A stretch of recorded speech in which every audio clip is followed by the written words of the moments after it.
Hello, welcome to Heavenly Story Time. If you guys enjoy, make sure to like button, subscribe, and hit the bell. Subscribe and hit the bell on this video. I breathed while I said subscribe. We are going to be reading the Bible, and then we are going to be doing the synopsis, and then we're going to be reading Great Expectations. Hope you guys enjoy. My dad's going to be coming up right now. Just looked at him.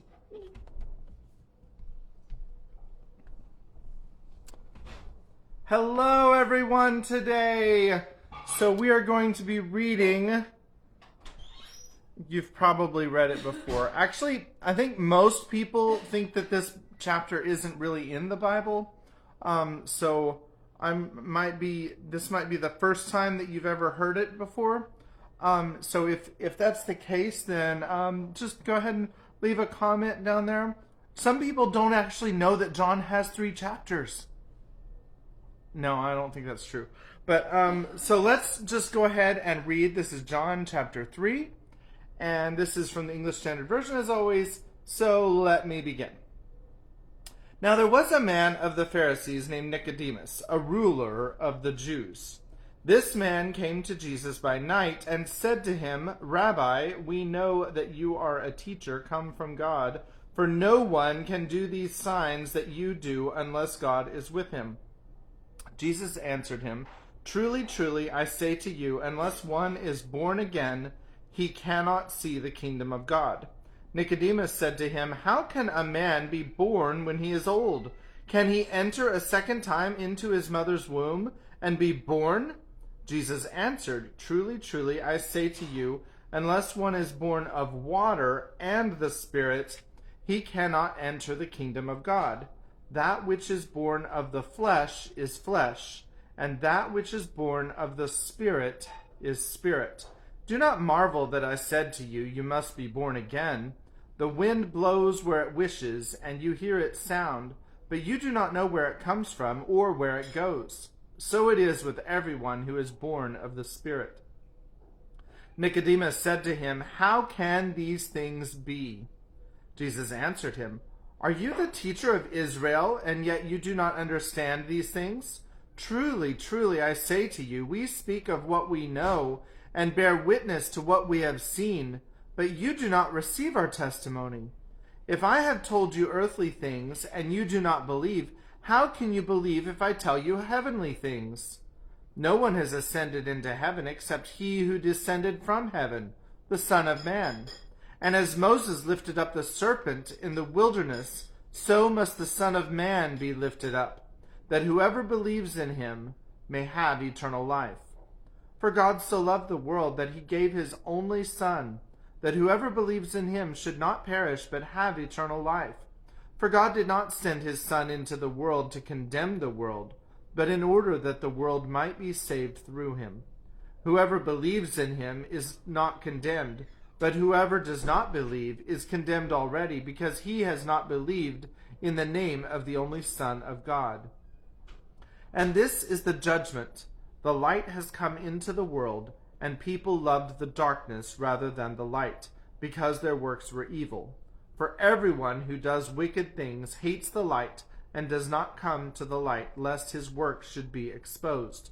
But whoever does what is true comes to the light, so that they may be clearly seen that his works have been carried out in God."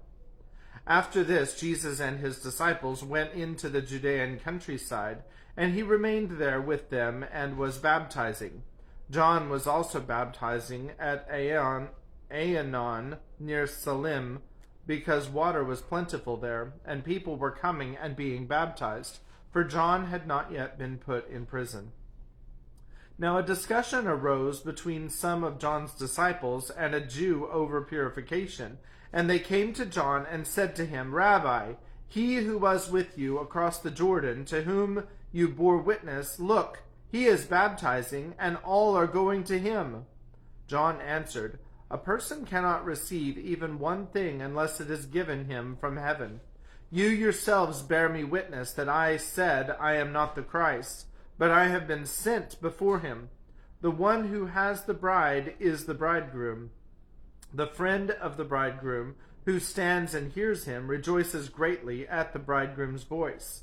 Therefore this joy of mine is now complete. He must increase, but I must decrease. He who comes from above is above all. He who is of the earth belongs to the earth and speaks in an earthly way. He who comes from heaven is above all. He bears witness to what he has seen and heard, yet no one receives his testimony. Whoever receives his testimony sets his seal to this, that God is true. For he whom God has sent utters the words of God, for he gives the Spirit without measure. The Father loves the Son and has given all things into his hand. Whoever believes in the Son has eternal life. Whoever does not obey the Son shall not see life, but the wrath of God remains on him. That's the end of John chapter 3. So I just noticed this. Well, I mean, I didn't just notice it, but I noticed this at the very end. It says, whoever believes in the Son has eternal life. So the first part of it is believes, and whoever does not obey the Son shall not see life. So belief and obedience have a correlation there. So if you believe in the Son, the implication, he doesn't like verbatim say it, but the implication is that you will obey the Son. So let us now, I'm told that we have an expert synopsizer who's not here at the moment, so let me just say what happened. So what happened was, in the last chapter, Pip went, he stole all the stuff from his sister, and then he went and he scarfed it down. He was just like a ravenous. Pip was eating all of this food, and then after church, they came home, and Pip was so full because he'd already eaten that he couldn't eat anymore. But his sister said, you have to eat, so he ate some more, and he ate so much that he died. I don't see my synopsizer here. She's not present. She's bummed out because we're making her finish her chili. No. She's not here. Okay, well, so just take back some of the stuff that I said and listen to yesterday's episode, and we'll call it even. All right, so we're on chapter 5, and I found out today that this book has a fancy ribbon that I can use for my bookmark. We're on chapter 5. I'm going to go ahead and get started. This is Great Expectations by Charles Dickens, Volume 1, Chapter 5. The apparition of a file of soldiers ringing down the buttons of their loaded muskets on our doorstep caused the dinner party to rise from the table in confusion, and caused Mrs. Joe, re-entering the kitchen empty-handed, to stop short and state in her wondering lament of, gracious goodness, gracious me, what's gone with the pie? The sergeant and I were in the kitchen when Mrs. Joe stood staring, at which crisis I partially recovered the use of my senses. It was the sergeant who had spoken to me, and he was now looking round at the company with his handcuffs invitingly extended toward them in his right hand and his left on my shoulder. Excuse me, ladies and gentlemen, said the sergeant, but as I have mentioned at the door, to this smart young shaver, which he hadn't, I am on a chase in the name of the king, and I want the blacksmith. And pray what might you want with him? Retorted my sister, quick to resent his being wanted at all. Excuse me. Mrs., returned the gallant sergeant. Speaking for myself, I should reply, the honor and pleasure of his fine wife's acquaintance. Speaking for the king, I answer, a little job done. This was received as rather neat in the sergeant, insomuch that Mr. Pumblechook cried audibly, good again. You see, blacksmith, said the sergeant, who had by this time picked out Joe with his eye, we have had an accident with these, and I find the lock of one of 'em goes wrong, and the coupling don't act pretty. As they are wanted for immediate service, will you throw your eye over them? Joe threw his eye over them and pronounced that the job would necessitate the lighting of his forge fire and would take nearer 2 hours than 1. "Will it? Then will you set about it at once, blacksmith," said the offhand sergeant, "as it's on his Majesty's service, and if my men can bear a hand anywhere, they'll make themselves useful." With that he called to his men, who came trooping into the kitchen one after another, and piled their arms in a corner. And then they stood about as soldiers do, now with their hands loosely clasped before them, now resting a knee on the shoulder, now easing a belt or a pouch, now opening the door to spit stiffly over their high stocks out in the yard. All these things I saw without then knowing that I saw them, for I was in an agony of apprehension, but beginning to perceive that the handcuffs were not for me, and that the military had so far got the better of the pick as to put it in the background, I collected a little more of my scattered wits. "Would you give me the time?" said the sergeant, addressing himself to Mr. Pumblechook, as to the man whose appreciative powers justified the inference that he was equal to the time. "It's just gone 2:30. "That's not so bad," said the sergeant, reflecting. "Even if I was forced to halt here nigh 2 hours, that'll do. How far might you call yourselves from the marshes hereabouts? Not above a mile, I reckon." "Just a mile," said Mrs. Joe. "That'll do. We'll begin to close in upon 'em at dusk. A little before dusk, my orders are. That'll do." "Convicts, sergeant?" asked Mr. Wopsle, in a matter-of-course way. "Aye," returned the sergeant. "2. They're pretty well known to be out on the marshes still, and they won't try to get clear of 'em before dusk. Anybody here seen anything of any such game?" Everybody, myself excepted, said no with confidence. Nobody thought of me. "Well," said the sergeant, "they'll find themselves trapped in a circle, I expect, sooner than they count on. Now, blacksmith, if you're ready, His Majesty the King is." Joe had got his coat and waistcoat and cravat off and his leather apron on, and passed into the forge. One of the soldiers opened its wooden windows, another lighted the fire, another turned to at the bellows. The rest stood round the blaze, which was soon roaring. Then Joe began to hammer and clink, and we all looked on. The interest of the impending pursuit not only absorbed the general attention, but even made my sister liberal. She drew a pitcher of beer from the cask for the soldiers, and invited the sergeant to take a glass of brandy. But Mr. Pumblechook said sharply, "Give him wine, mum. I'll engage there's no tar in that." So the sergeant thanked him, and said that as he preferred his drink without tar, he would take wine, if it was equally convenient. When it was given him, he drank His Majesty's health and compliments of the season, and took it all at a mouthful and smacked his lips. "Good stuff, eh, sergeant?" said Mr. Pumblechook. "I'll tell you something," returned the sergeant. "I suspect that stuff's of your providing." Mr. Pumblechook, with a fat sort of laugh, said, "Aye, aye, why?"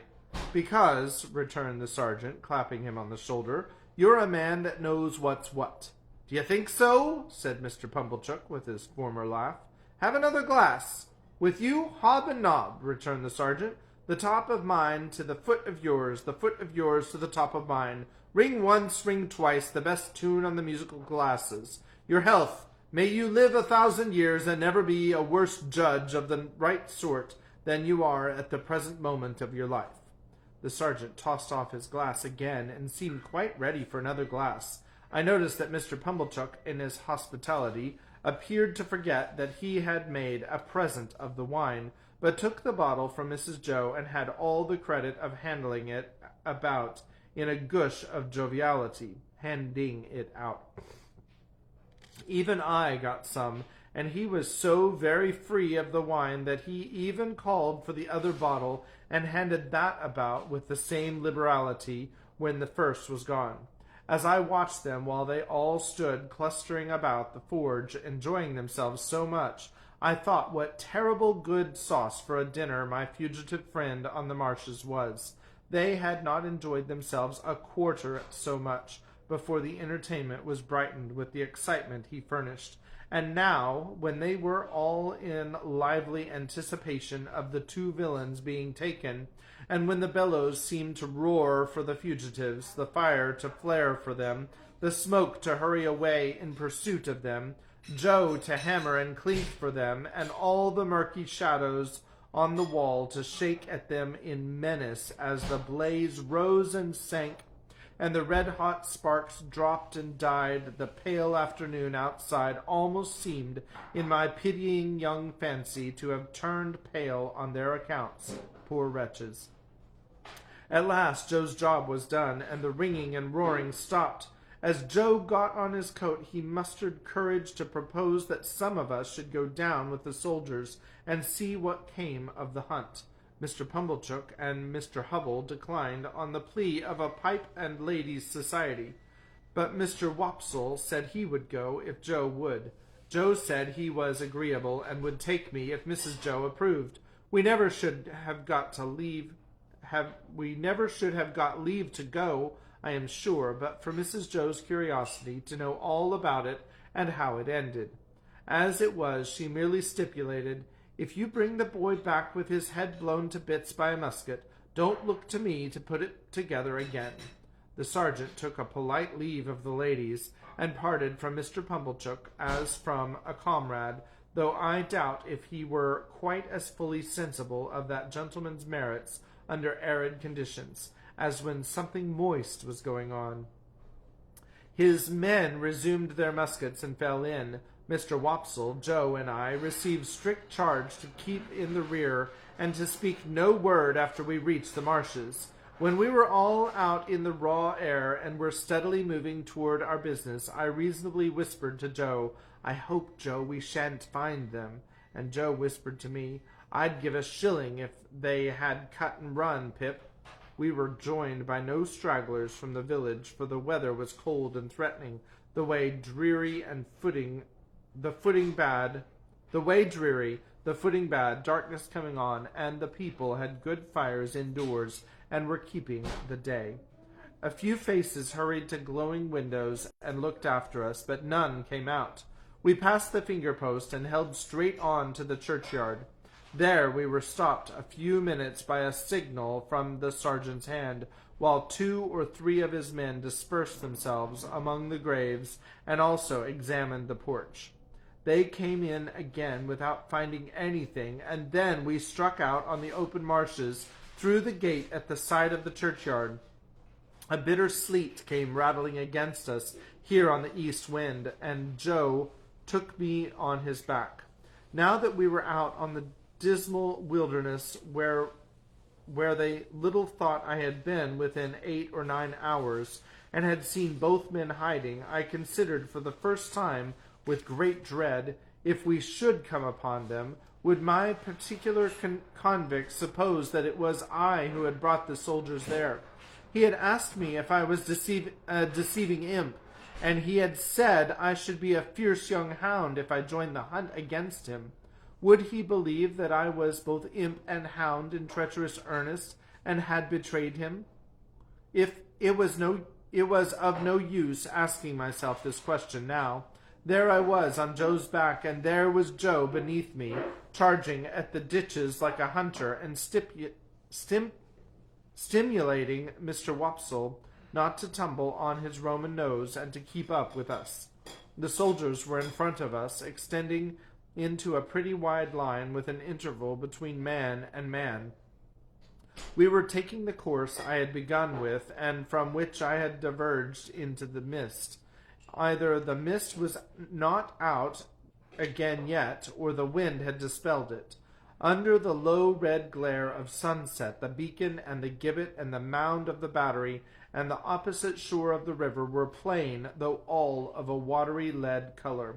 With my heart thumping like a blacksmith at Joe's broad shoulder, I looked all about for any sign of the convicts. I could see none. I could hear none. Mr. Wopsle had greatly alarmed me more than once by his blowing and hard breathing, but I knew the sounds this time, and could dissociate them from the object of pursuit. I got a dreadful start.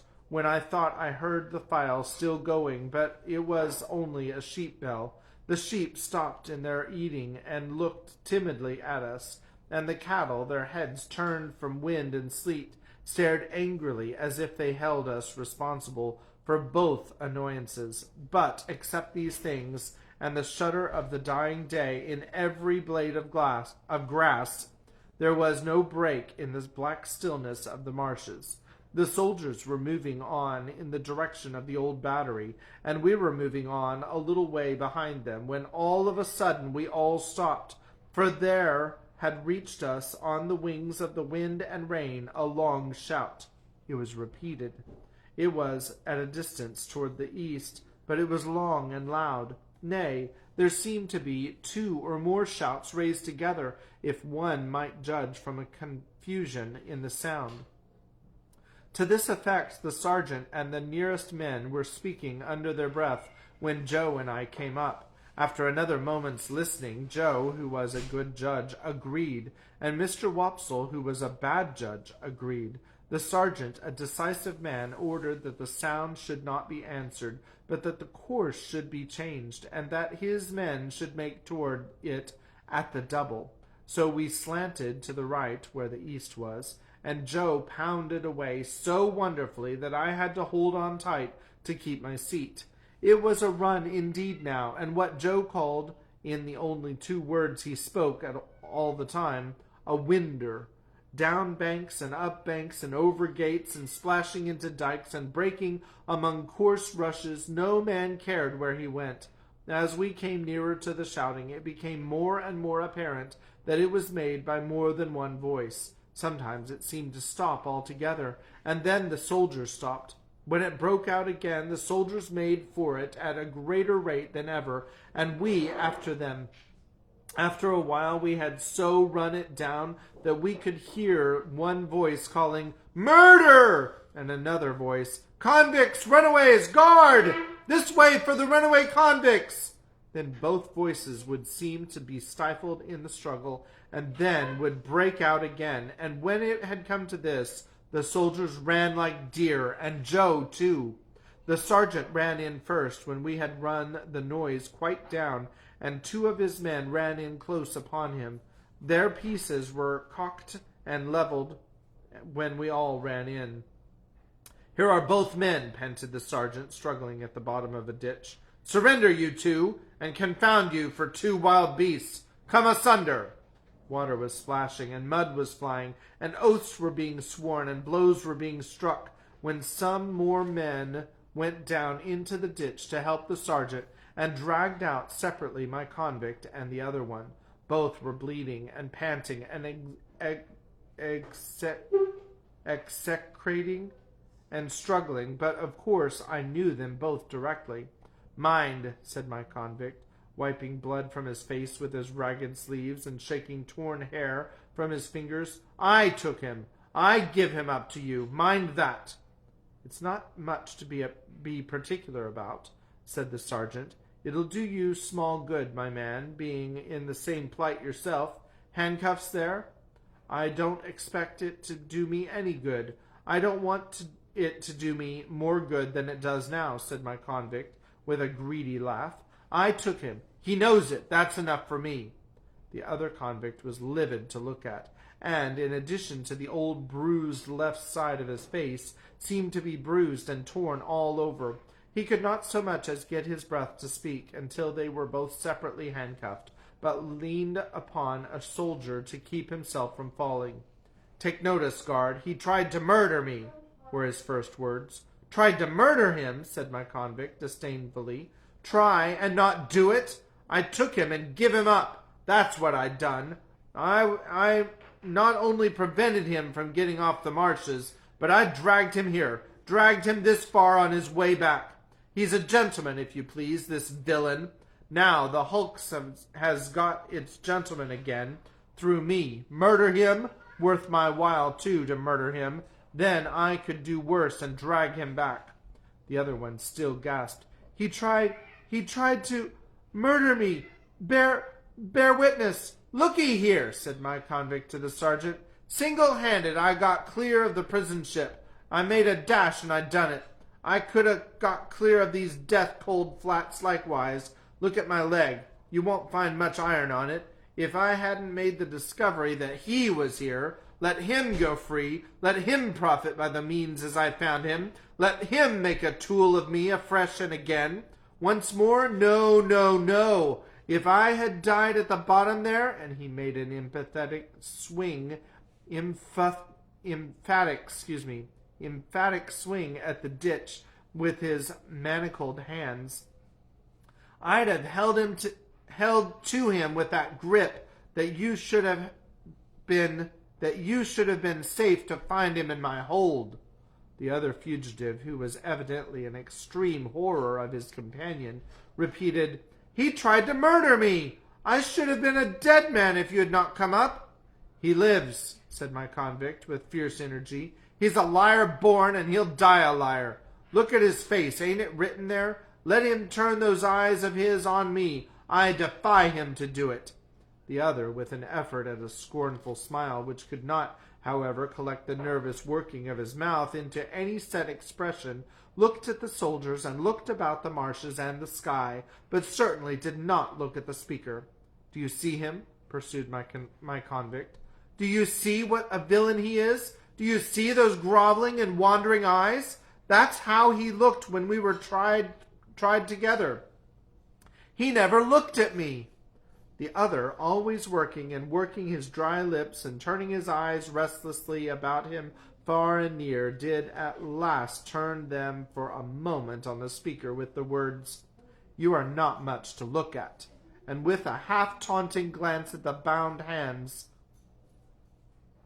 At that point my convict became so frantically exasperated that he would have rushed upon him but for the interposition of the soldiers. "Didn't I tell you," said the other convict then, "that he would murder me if he could?" And any one could see that he shook with fear, and that there broke out upon his lips curious white flakes like thin snow. "Enough of this parley," said the sergeant. "Light those torches." As one of the soldiers who carried a basket in lieu of a gun went down on his knee to open it, my convict looked round him for the first time and saw me. I had alighted from Joe's back on the brink of the ditch when we came up, and had not moved since. I looked at him eagerly when he looked at me, and slightly moved my hands and shook my head. I had been waiting for him to see me, that I might try to assure him of my innocence. It was not at all expressed to me that he even comprehended my intention, for he gave me a look that I did not understand, and it all passed in a moment. But if he had looked at me for an hour or for a day, I could not have remembered his face ever afterward as having been more attentive. The soldier with the basket soon got a light and lighted 3 or 4 torches, and took one himself and distributed the others. It had been almost dark before, but now it seemed quite dark, and soon afterward very dark. Before we departed from that spot, 4 soldiers, standing in a ring, fired twice into the air. Presently we saw other torches kindled at some distance behind us, and others on the marshes in the opposite bank of the river. "All right," said the sergeant. "March." We had not gone far when 3 cannon were fired ahead of us with a sound that seemed to burst something inside my ear. "You are expected on board," said the sergeant to my convict.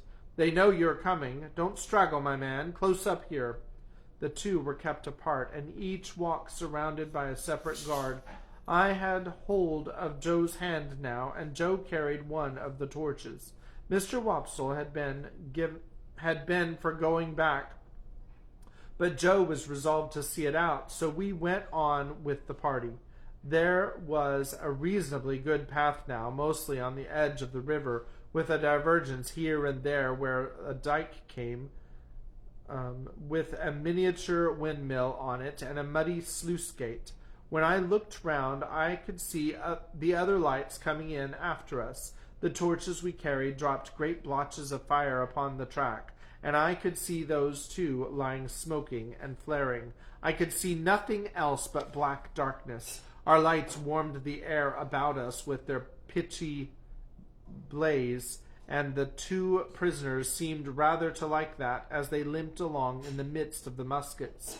We could not go fast because of their lameness, and they were so spent that 2 or 3 times we had to halt while they rested. After an hour or so of this traveling, we came to a rough wooden hut and a landing place. There was a guard in the hut, and they challenged, and the sergeant answered.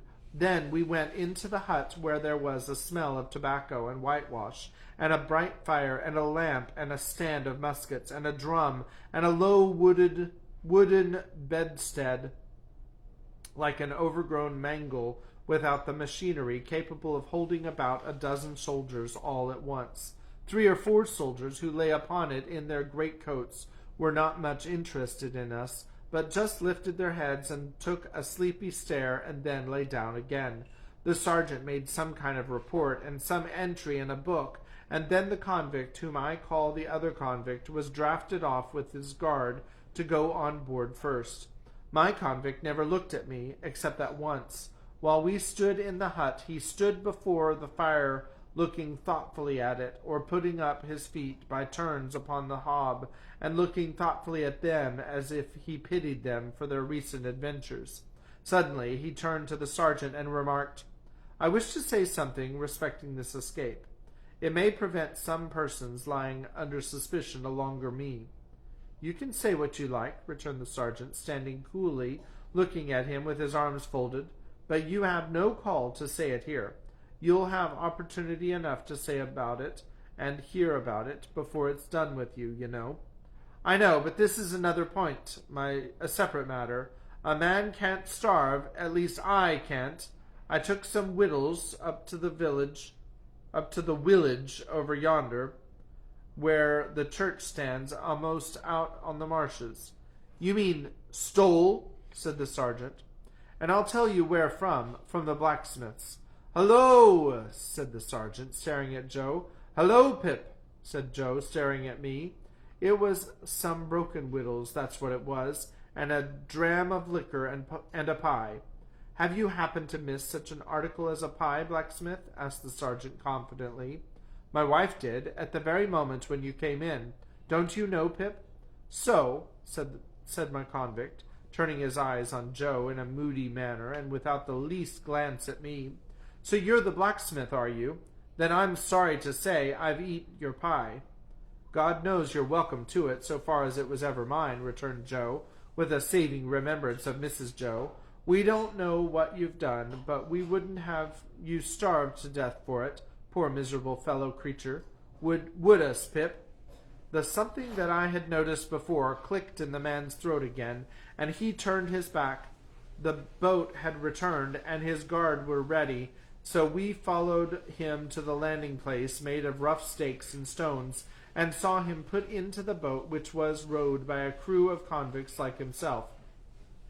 No one seemed surprised to see him, or interested in seeing him, or glad to see him, or sorry to see him, or spoke a word, except that somebody in the boat growled as if to dogs, "Give way, you!"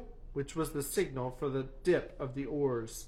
By the light of the torches we saw the black hulk lying on a little way from the mud of the shore, like a wicked Noah's Ark, cribbed and barred and moored by the massive rusty chains. The prison ship seemed in my young eyes to be ironed like the prisoners. We saw the boat go alongside, and we saw him taken up the side and disappear.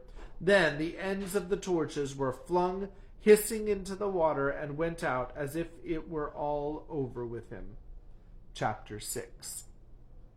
My state of mind regarding the pilfering from which I had been so unexpectedly exonerated did not impel me to frank disclosure, but I hope it had some dregs of good at the bottom of it. I do not recall that I felt any tenderness of conscience in reference to Mrs. Joe when the fear of being found out was lifted off me, but I loved Joe, perhaps for no better reason in those early days than because the dear fellow let me love him, and as to him, my inner self was not so easily composed. It was much upon my mind, particularly when I first saw him looking about for his file, that I ought to tell Joe the whole truth. Yet I did not, and for the reason that I mistrusted that if I did, he would think me worse than I was. The fear of losing Joe's confidence, and of thenceforth sitting in the chimney corner at night staring drearily at my forever lost companion and friend, tied up my tongue. I morbidly represented to myself that if Joe knew it, I never afterward could see him at the fireside feeling his fair whisker, without thinking that he was meditating on it. That if Joe knew it, I never afterward could see him glance, however casually, at yesterday's meat and pudding when it came on today's table, without thinking that he was debating whether I had been in the pantry. That if Joe knew it, and at any subsequent period of our joint domestic life remarked that his beer was flat or thick, the conviction that he suspected tar in it would bring a rush of blood to my face. In a word, I was too cowardly to do what I knew to be right, and I had been too cowardly to avoid doing what I knew to be wrong. I had had no intercourse with the world at that time, and I imitated none of its many inhabitants who act in this manner. Quite an untaught genius, I made the discovery of the line of action for myself. As I was sleepy before we were far away from the prison ship, Joe took me on his back again and carried me home. He must have had a tiresome journey of it, for Mr. Wopsle, being knocked up, was in such a very bad temper that if the church had been thrown open, he would probably have excommunicated the whole expedition, beginning with Joe and myself. In his lay capacity, he was persisted in sitting down in the damp to such an insane extent that when his coat was taken off to be dried at the kitchen fire, the circumstantial evidence on his trousers would have hanged him if it had been a capital offense. By that time I was staggering on the kitchen floor like a little drunkard, though having been newly set upon my feet, and through having been newly set upon my feet, and through having been fast asleep, and through waking in the heat and lights and noise of tongues. As I came to myself with the aid of a heavy thump between the shoulders and the restorative exclamation, "Yah! Was there ever such a boy as this?" from my sister, I found Joe telling them about the convict's confession, and all the visitors suggesting different ways by which he had got into the pantry. Mr. Pumblechook made out, after carefully surveying the premises, that he had first got upon the roof of the forge, and had then got upon the roof of the house, and had then let himself down the kitchen chimney by a rope made of his bedding cut into strips. And as Mr. Pumblechook was very positive and drove his own chaise cart over everybody, it was agreed that it must be so. Mr. Wopsle indeed wildly cried out, "No!" with the feeble malice of a tired man, but as he had no theory and no coat on, he was unanimously set at naught, not to mention his smoking hard behind, as he stood with his back to the kitchen fire to draw the damp out, which was not calculated to inspire confidence. This was all I heard that night before my sister clutched me as a slumberous offense to the company's eyesight and assisted me up to bed with such a strong hand that I seemed to have 50 boots on, and to be dangling them all against the edges of the stairs.